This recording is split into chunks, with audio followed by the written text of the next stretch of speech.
பிரியமானவர்களே, ஆண்டவராகிய இயேசு கிறிஸ்துவின் நாமத்தினாலே உங்கள் யாவரையும் அன்போடு கூட நான் வாழ்த்துகிறேன். ஆண்டவர் கிருபையாய் நமக்கு கொடுத்த இந்த புதிய நாளுக்காக முதலாவது நாம் ஆண்டவருக்கு நன்றி சொல்லுவோம். ஜீவதேவன் பின் செல்லுவோம், ஜீவ ஒளிதனை கண்டடைவோம். மனதின் காரிருள் நீங்கிடவே மாசமாதானம் தங்கும். மனதின் காரிருள் நீங்கிடவே மாசமாதானம் தங்கும். கர்த்தரை நம்பியே ஜீவிப்போம், கவலை கஷ்டங்கள் தீர்ந்திடும். கைவிடா காத்திடும் பரமனின் கரங்களை நாம் பற்றிக் கொள்வோம். கைவிடா காத்திடும் பரமனின் கரங்களை நாம் பற்றிக் கொள்வோம். இந்த நாளுக்கென்று ஆண்டவர் கொடுக்கிற ஒரு வார்த்தை ஏசாயா தீர்க்கதரிசன புஸ்தகம் 26 அதிகாரம் 4வது வசனம். ஏசாயா 26:4. கர்த்தரை என்றென்றைக்கும் நம்புங்கள், கர்த்தராகிய யெகோவா நித்திய கன்மலையாய் இருக்கிறார்.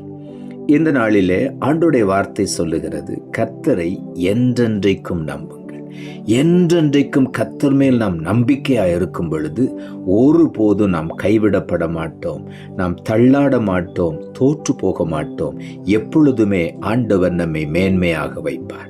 ஏனென்றால் அவர் நமக்கு நித்திய கன்மலையாய் நம்மோடு கூட இருக்கிறார்.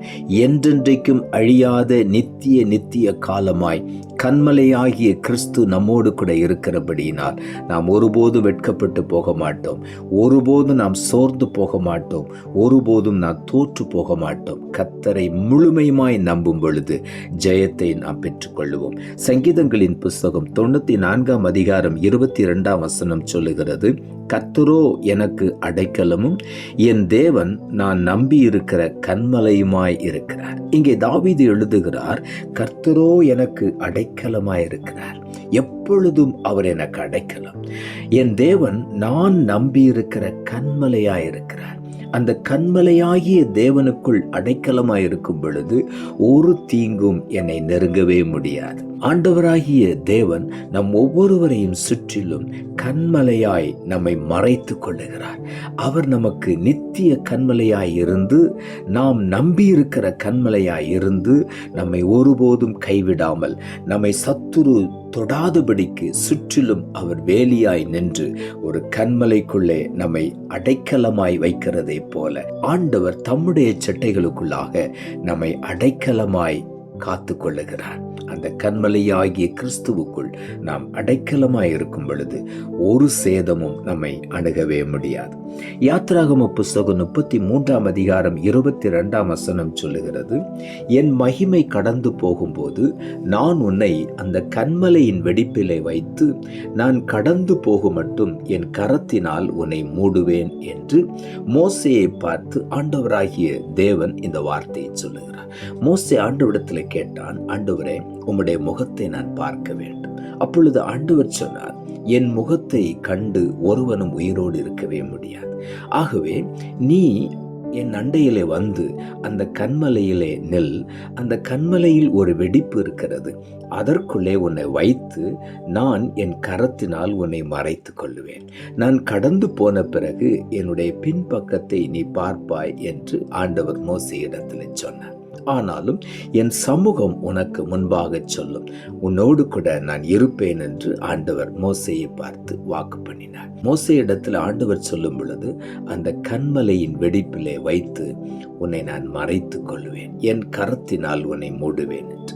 நாம் நம்பி இருக்கிற ஆண்டவராகிய இயேசுதான் அந்த நித்திய கன்மலை. அந்த ஆண்டவராகிய இயேசு கல்வாரி சிலுவையிலே தன்னுடைய சரீரத்திலே ஆண்டவர் ஒரு பிளவை உண்டு பண்ணினார். ஆண்டவர் அவருடைய சரீரம் ஈட்டினாலே குத்தப்பட்டு பிளக்கப்பட்டது. அந்த வெடிப்பிலே ஆண்டவர் நாம் ஒவ்வொருவரையும் மறைத்து கொள்ளுகிறார். அவருடைய கரத்தினால் நம்மை மூடிக்கொள்ளுகிறார். ஒரு தீங்கும் நம்மை அணுகவே முடியாது. ஆண்டவர் நம்மை கன்மலையின் வெடிப்பாகிய அவருடைய காயங்களுக்குள்ளாக நம்மை மறைத்து காத்து கொள்ளுகிறார். ஆகவே நாம் உற்சாகமாய் ஆண்டவருக்கு நன்றி சொல்லுவோம், அவரை முழுமையுமாய் நம்புவோம். 1 கொரிந்தியரின் புஸ்தகம் 10ஆம் அதிகாரம் 4ஆம் வசனம் இப்படியாய் சொல்லுகிறது, எல்லாரும் ஒரே ஞான பானத்தை குடித்தார்கள், எப்படியெனில் அவர்களோட கூட சென்ற ஞான கன்மலையின் தண்ணீரை குடித்தார்கள், அந்த கன்மலை கிறிஸ்துவே என்று இங்கே எழுதப்பட்டிருக்கிறது.